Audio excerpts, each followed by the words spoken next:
Nos acompaña el doctor Oscar Ayerbe, quien está al otro lado de la línea. Doctor, buenos días. Gracias por estar en este medio de comunicación.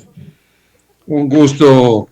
Segundo, para mí es una enorme satisfacción hablar de un tema que es preocupación prioritaria para todos los ciudadanos del país, que nosotros, los ciudadanos, cuando vamos a las urnas, depositamos el voto, sea respetado y que exista absoluta transparencia por parte del Consejo Nacional Electoral en su manejo de una responsabilidad constitucional democrática, que significa que no exista fraudes en estos procesos. Muy bien, doctor, empecemos con esta materia. Lo había denunciado justamente William Murillo.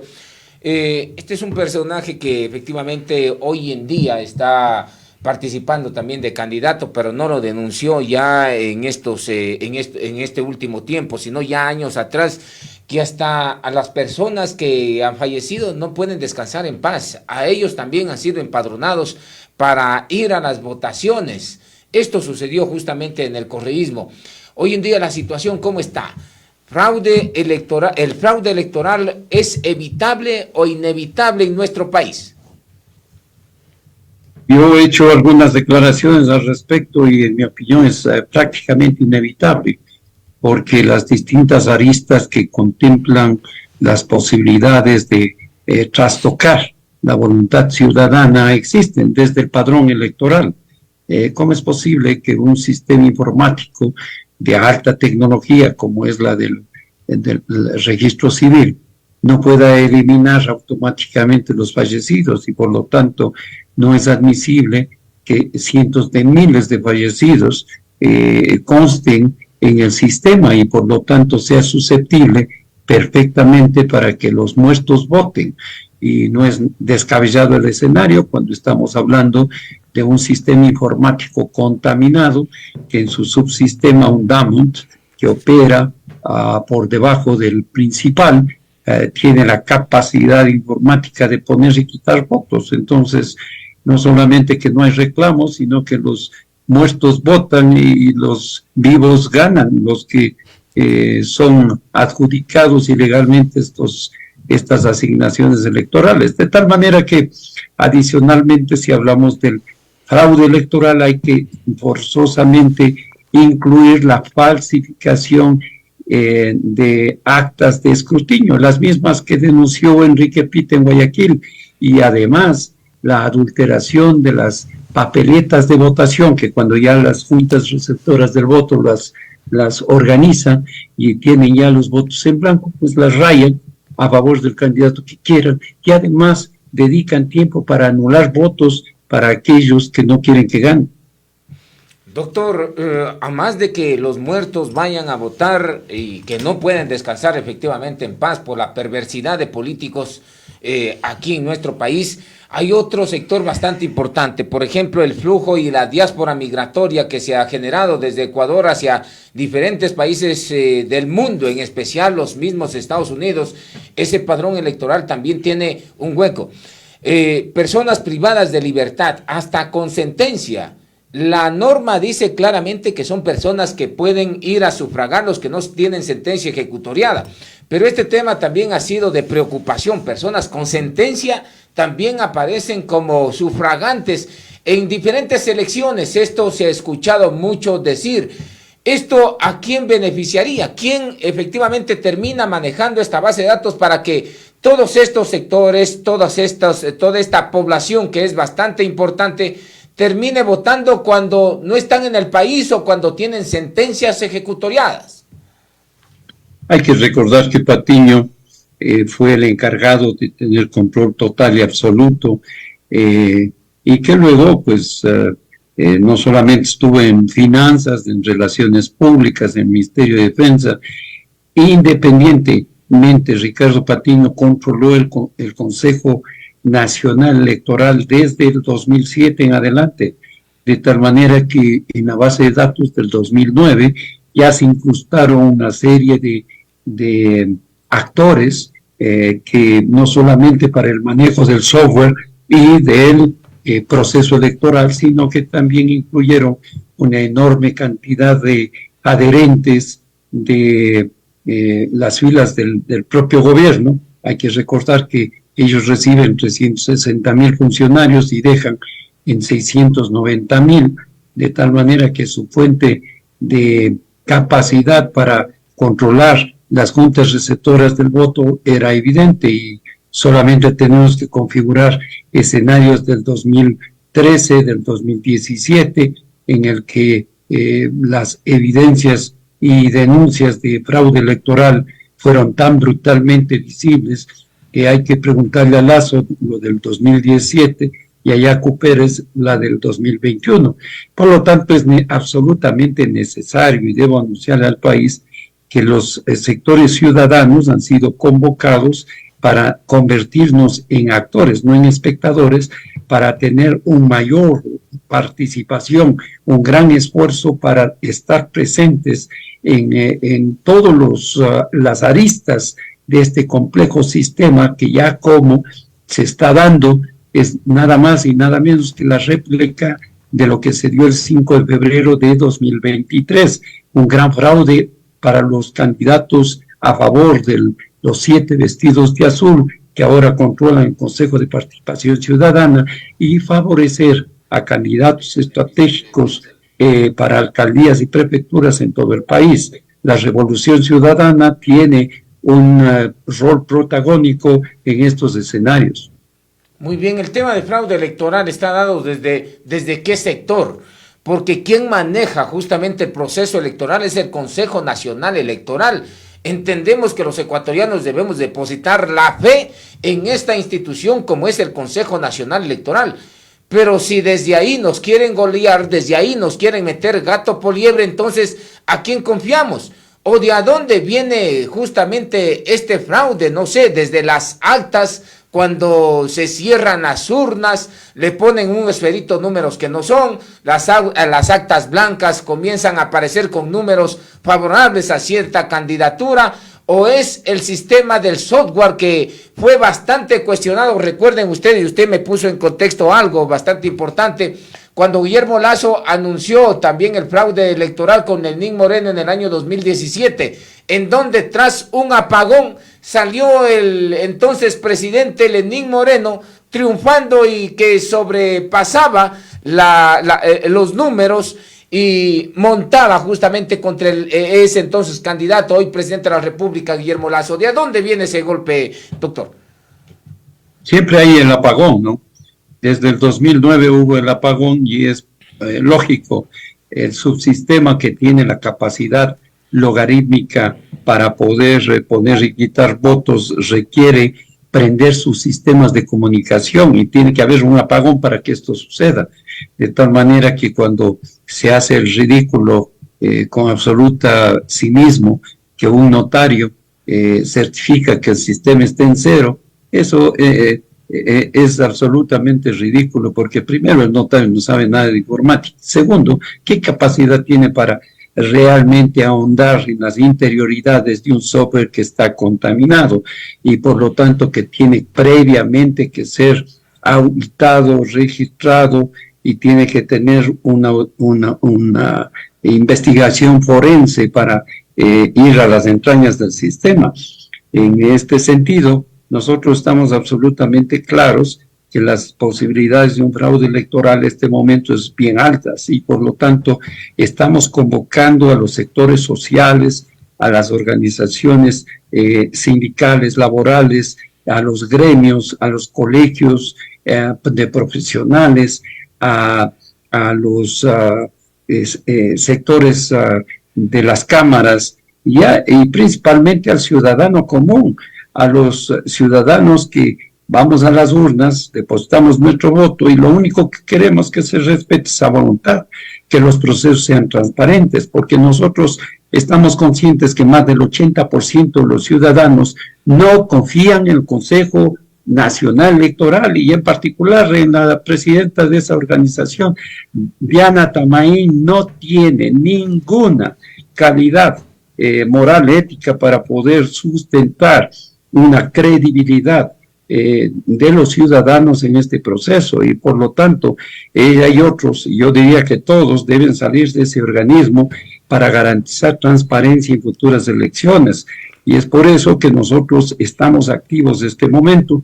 Tenemos ya un mecanismo de inscripción para que los ciudadanos puedan participar en los recintos electorales como actores y no espectadores, es decir, con la debida y legal acreditación para poder estar absolutamente de cerca en el proceso de escrutinio, y aspiramos que en los próximos días también hagamos convocatoria a las organizaciones políticas para que ellos respalden y apoyen este gran esfuerzo nacional.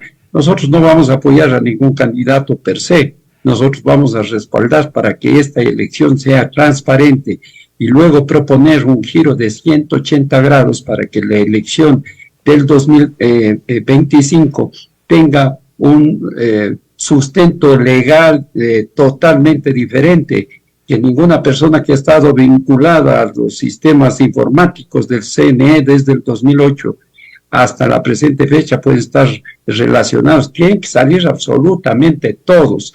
Tener un nuevo sistema, hay que precautelar que las actas de escrutinio no sean falsificadas y que no se vulnere las papeletas de votación, en virtud de que los representantes en las juntas receptoras del voto no pueden ser los mismos que han estado desde el 2007 en adelante hasta la presente fecha. Y hay que cambiar, y tenemos una propuesta para cambiar absolutamente todo. Doctor, el tema de fraude es bastante importante y hay que ponerle mucha atención. De hecho, los ecuatorianos deben enmarcarse directamente y estar atentos en aquello. El compromiso de los ciudadanos no les da como para estar pendiente en estos procesos que debe de garantizar el Consejo Nacional Electoral. Entonces, aquí la alteración de los resultados después de las elecciones, después de ir a las urnas, todos los ecuatorianos, ¿de a dónde viene esta manipulación? ¿Es del mismo Consejo Nacional Electoral o es de un ente externo al Consejo Nacional Electoral? La manipulación de los resultados, ¿de a dónde viene dado? ¿Desde la misma entidad o de algún ente externo? Usted me decía que quien manejaba ya el Consejo Nacional Electoral y nombró a Patiño. Entonces, esto me lleva a preguntarle y a plantearle esta pregunta: ¿de dónde viene esta manipulación? Porque si hay alguien que efectivamente debe de convocar a los ecuatorianos a las urnas, es el Consejo Nacional Electoral. Pero si después de ir a las urnas la voluntad del soberano no es representado y alguien juega de manera externa quién es el presidente y quién no es, ¿para qué nos hacen perder el tiempo? Entonces, ahí está el tema. ¿De a dónde se da esa manipulación de los resultados cuando se terminan las elecciones? El tema es absolutamente claro. Nosotros concurrimos a las urnas, depositamos el voto y ellos toman la decisión de quiénes ganan. Es así de simple y claro. ¿Cuáles son aquí ellos, no hay doctor? Aquí no hay que picar de ingenuos. Y por lo tanto, el tema está al interior del propio Consejo Nacional Electoral y además al exterior, porque el sistema contaminado está perfectamente manejable desde fuera, con sistemas informáticos y programas de software que permiten entonces debidamente determinados quitar y poner votos para favorecer a candidatos. Yo mismo fui testigo personal de ese gran fraude y fui uno de los más perjudicados. Yo tuve más de 1 millón de votos y el registro del Consejo Nacional Electoral fue infinitamente menor, de tal manera que no era explicable cómo Verduga tenía 2 millones de votos y los vestidos de azul hombres, tanto Vera como Franco Lor, el uno tenía 1.050.000 votos menos Vera y 1.250.000 votos menos Franco Lor, de tal manera que el verdadero piso correísta era 750.000, no 2 millones. ¿De dónde sacaron todo esa manipulación? Y por eso yo no acepté ser candidato en esta contienda a la Asamblea Nacional y tomé la decisión más bien de ser un actor partícipe y convocante para que los ciudadanos enfrentemos el tema del fraude con absoluta seriedad. Es inminente un fraude y obviamente los más vinculados a las posibilidades de este escenario son Javier Hervas, Daniel Noboa, Yacu Pérez, Otto Sones Horstner e indudablemente Fernando Villavicencio. De tal manera que nosotros, y yo creo personalmente, que hay que convocar a estas organizaciones políticas para que unan esfuerzos para el control electoral, aparte y adicional a lo que los ciudadanos debemos hacer para unir esfuerzos. Yo pude presenciar que el 5 de febrero pasado todas las urnas y más estaban cubiertas, más de 41,000 juntas receptoras del voto, tenían cerca de 80,000 delegados del correísmo, algunos en la costa, los socialcristianos, Guayas, en el Oro, Los Ríos, Manabí, el resto del país prácticamente nada, y el resto de organizaciones políticas, el 95% no tuvieron representantes y no tuvieron una organización para precautelar los votos de sus candidatos a alcaldes y prefectos. Y en el caso de los candidatos que fuimos al Consejo de Participación Ciudadana, ninguno tuvimos un solo delegado en las juntas receptores del voto para cuidar nuestros votos. Cero, excepto los vestidos de azul. Eso es todo. ¿Con qué descaro el Consejo Nacional Electoral permitió el auspicio político de los vestidos de azul? Pero si eso es clarísimo, lo que la norma determina, está prohibido, igual que está prohibido utilizar niños en campañas electorales. Eso es absolutamente inaceptable. Doctor, permítame ahí. Entonces usted me está diciendo que hay un partido político aquí en el país quien efectivamente se apunta siempre a hacer fraude electoral. ¿Cuál es este partido político? ¿Cuál es esta organización política? El correísmo desde el 2007, y hay que recordar que ellos estuvieron absolutamente claros. En el 2006 ya el asesoramiento de Hugo Chávez, y lo digo esto porque yo he estudiado a fondo, terminé hace un año y un poco más un masterado sobre estrategia y comunicación política y mis estudios versaron específicamente sobre estos temas, de tal manera que en este análisis de masterado pude yo investigar a fondo cómo desde el 2006 ya Hugo Chávez asesoró a Rafael Correa para que de inmediato, y en efecto eso sucedió, en el segundo decreto ejecutivo de Correa se convocó a la constituyente en el 2007. Esa respuesta fue aceptada vía consulta y posteriormente a la constituyente fue convocada y ellos ya tenían 74 de los 132 convocados. De tal manera que paulatinamente fueron incrementando su capacidad en la convicción de que las 5 funciones del Estado deben ser controladas. Y a partir del 2009 así sucedió, absolutamente un control total. 5 de 5 miembros del Consejo Nacional Electoral, miembros del correísmo. 7 de 7 miembros del Consejo de Participación Ciudadana del correísmo. Todas las 72 autoridades de control, todos fueron adeptos y obedientes al correísmo. Y si no, Galo Chiriboga y Carlos Poli y Carlos Vaca y todo. De tal manera que aquí no es que estamos en suposiciones, aquí hay una historia absolutamente clara y contundente de qué es lo que ha pasado en el país los últimos 15 años y por lo tanto sabemos, ¿no? 15, 16 años y por lo tanto sabemos exactamente de qué estamos hablando. Doctor, la historia nos cuenta también otros datos. Por ejemplo, en el año de 1996, ¿no? Entre las elecciones y los candidatos finalistas, Abdalá Bucaram y Jaime Nebot, ¿no?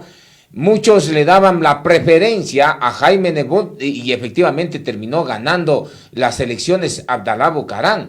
Después, unos 2 añitos más tarde, nuevamente se repitió este asunto, ¿no? En donde terminó ganando las elecciones Yamil Maguad y también Álvaro Noboa. Ahí aparece en la palestra política anunciando también fraude electoral. Ahí no estaba el correísmo. Entonces, ahí el fraude, ¿de dónde vino? Ahí vino de Roberto Isaías, de Filambanco. Él Ellos también anunciaron manejaba, por ejemplo, a las el sistema a las informático del Consejo Nacional Electoral, o cómo entender eso, porque estamos hablando, claro, fraude que es plasmado y golpeado desde una organización política que usted bien lo identificó, pero en los otros años anteriores, ¿cómo se lo explica? El Consejo Nacional Electoral, la base informática del Consejo Nacional Electoral manejada por sectores que tenían el poder y que tienen el poder, ¿o cómo? Desde luego, en esa época, en 1998, robaron las elecciones a Álvaro Noboa. Él debió haber sido electo presidente, es la verdad histórica. Todo se fraguó en las computadoras y sistemas de Filambanco. Hay que recordar que ellos tenían una enorme capacidad para estar presente en todos los recintos electorales.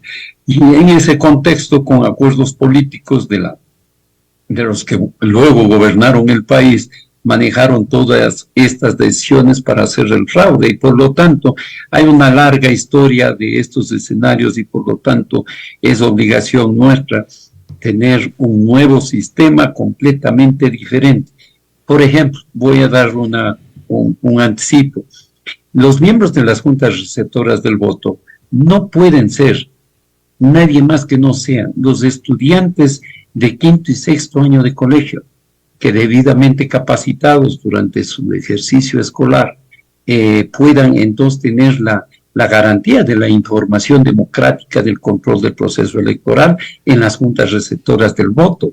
Y 15 días antes, un sorteo permite seleccionar hombres y mujeres en todo el país, alumnos de quinto y sexto año ya previamente acreditados, para que hagan esta gran tarea democrática y cívica. Si ellos pueden votar de 16 años en adelante, ¿por qué no van a poder controlar las juntas receptoras del voto? Además, que una garantía de una gran transparencia, jóvenes capaces, inteligentes, con conocimientos tecnológicos, redes sociales, ¿cómo no van a poder hacer? Pero como cada elección es después de 2 años, entonces nunca más volverán los mismos jóvenes a estar en las juntas receptoras del voto. ¿Es buena o no la propuesta? Pero desde luego que sí, pues. Y nos evitamos toda esta gran base de datos contaminada, que terminan ahí 5 miembros de una organización política haciendo lo que les da la gana. Muy bien. Doctor, en el año 2006 también se denunció el tema del fraude electoral. En ese entonces Rafael Correa con Álvaro Noboa. Ahí se fragó un fraude electoral primeramente que lo llevó entonces a Rafael Correa a la presidencia de la República, y claro, ahí tuvo que ver algo los grupos de poder, pactaron algo los grupos de poder con Rafael Correa para decir, vos vas a ser el presidente y hagámosle caer a Álvaro Noboa, porque Noboa denunció fraude electoral desde el año 1998 y después se repitió en el año 2006. Entonces, el pacto para el fraude electoral con grupos de poder lo impulsó a Rafael Correa a ser el presidente de la República. Es curioso que los que pactaron para poder dar el golpe de Estado en contra de Lucio Gutiérrez en el 2005 fueron los mismos que posteriormente permitieron y aceptaron, impulsaron y empujaron para que Rafael Correa se convierta en presidente, e inmediatamente, casi terminando la luz del día, se les viró y les persiguió. Y si no, hay que preguntarle al MPD y otros que apoyaron a Rafael Correa. Y indudablemente sectores importantes económicos. Los pactos con Rafael Correa y entes poderosos del país se han dado desde el 2007 en adelante.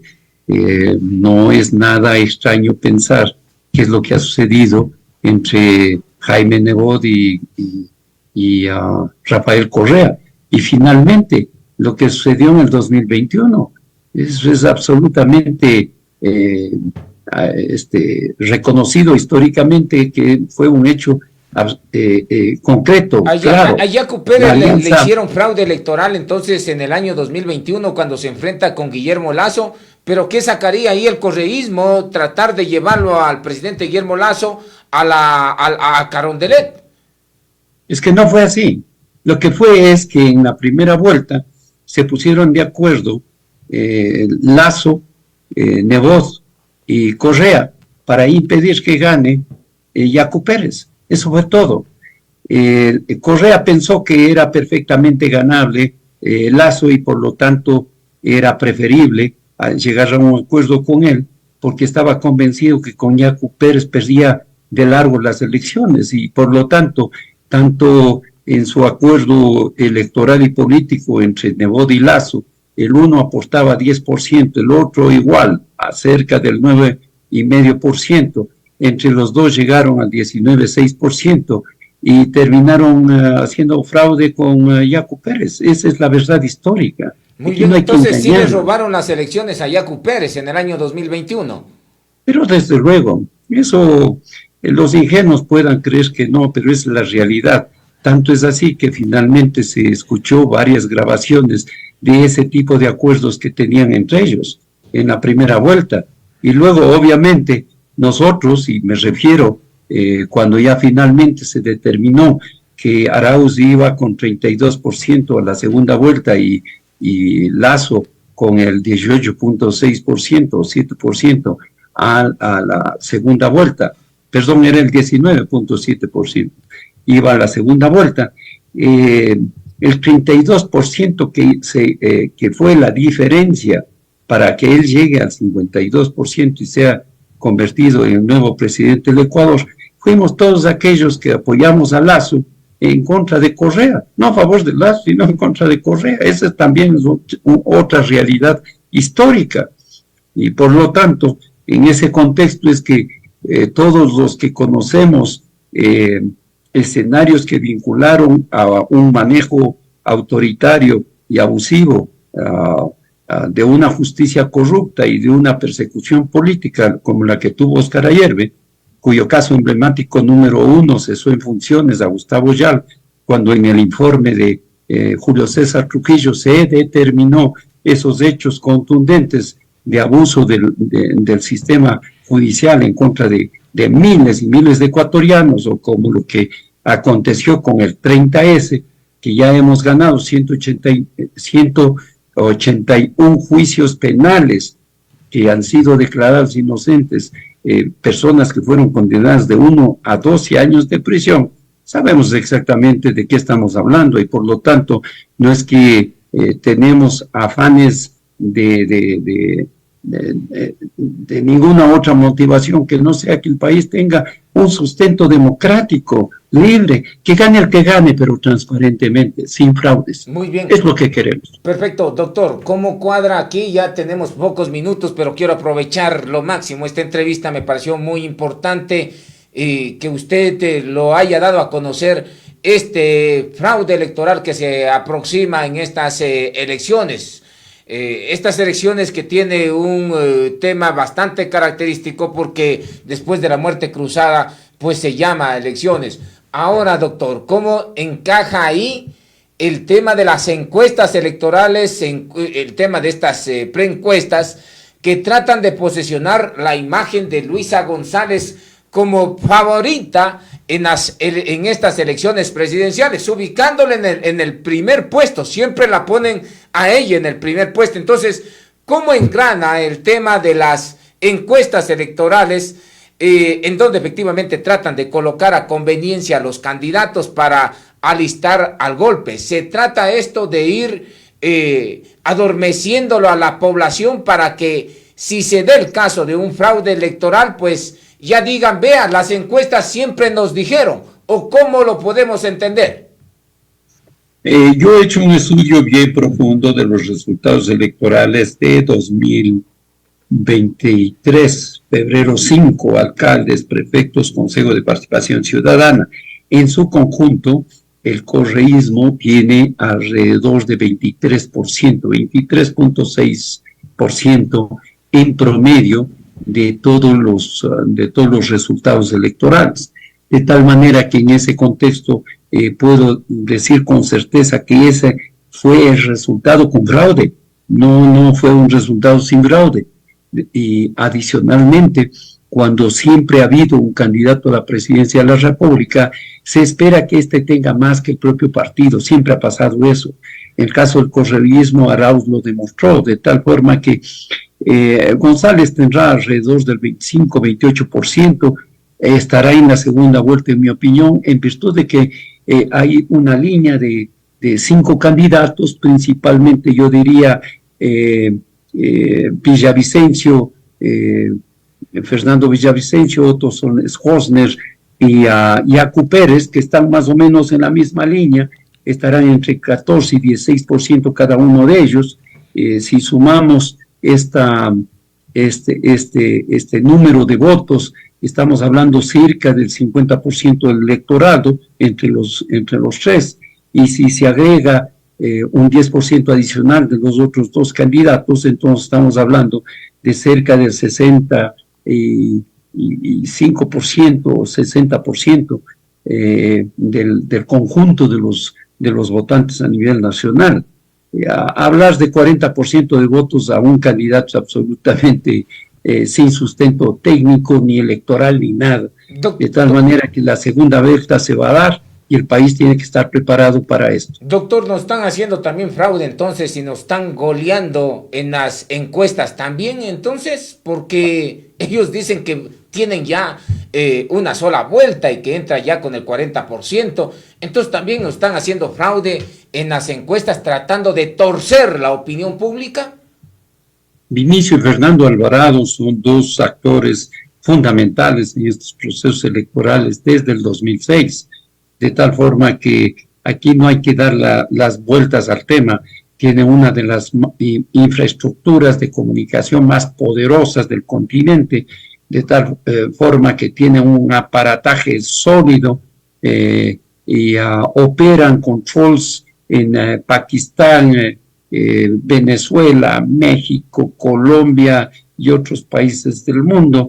Hablan de millones de cuentas para operar estos procesos tecnológicos, tienen capacidades para inteligencia artificial como ningún otro candidato, de tal manera que hay que estar absolutamente conscientes de estas potencialidades y por lo tanto el enfrentamiento inicial tiene que estar concentrado a tratar de evitar y darle un mensaje al Consejo Nacional Electoral que existen millones de ecuatorianos pendientes de que no se haga fraude y tratar de minimizar o bajar el porcentaje de fraude que se puede dar, ya que el sistema informático tiene una potencialidad, no puede ir más allá del 5%, y si controlamos las juntas receptoras del voto y tenemos capacidad de mirar lo que el que canta y dice voto número tal, de tal candidato y de tal número de lista, hay que ver que efectivamente rayen ahí en ese registro de conteo, y luego que cuando se contabilicen los votos existan varias personas viendo que no hagan lo que siempre han hecho, falsificar actas o adulterar papeletas electorales. Perfecto. Los ecuatorianos, los ciudadanos tenemos que ser actores en esta elección, cuidando los votos de todos nosotros. Perfecto, doctor. Entonces también nos están queriendo estafar, tratando de hacer torcer la opinión pública, el correísmo, le pregunto. Yo creo que nosotros debemos reconocer con frontalidad que en gran parte la apatía ciudadana, su falta de participación, de militancia para precautelar una democracia y la transparencia electoral es el principal obstáculo. El que no tengamos una posición firme en contra de las autoridades que no han cumplido con los mandatos constitucionales, con la señora Diana Tamaín y los otros miembros que hacen mayoría, Enrique Pita, Cabrera y la señora Cero, de tal manera que hay que dejar expresa constancia que Elena Nájera ha sido una consejera que le ha dicho al país su opinión, su criterio, y no se ha involucrado en absolutamente nada. Solo con la denuncia de cómo se reparten miles y miles de empleos para controlar las juntas receptoras del voto, pagado por nosotros, los ecuatorianos. Se reparten provincias enteras y ellos controlan las mesas. Doctor, se nos terminó el tiempo, le quiero agradecer por su aporte. Con todo gusto, y espero que nos podamos ver pronto, mi estimado Gonzalo. Segundo Cabrera. Perdón, segundo. Doctor. Muy bien. Segundo. Perfecto. Muchas gracias. Así será, doctor. Siempre es un gusto tener hombres valientes y hombres de bien. cuando nos Muchas miren a gracias. la cara y nos digan las cosas como las dice frontalmente el doctor Oscar Ayerbe, no aquellos que a través de redes sociales empiezan a generar las bajezas politiqueras, pues no nos vamos a ver siempre en el mismo espejo de lo bajo y lo rastrero que pueden ser ciertos actores que quieren protagonizar algo cuando no son efectivamente nada.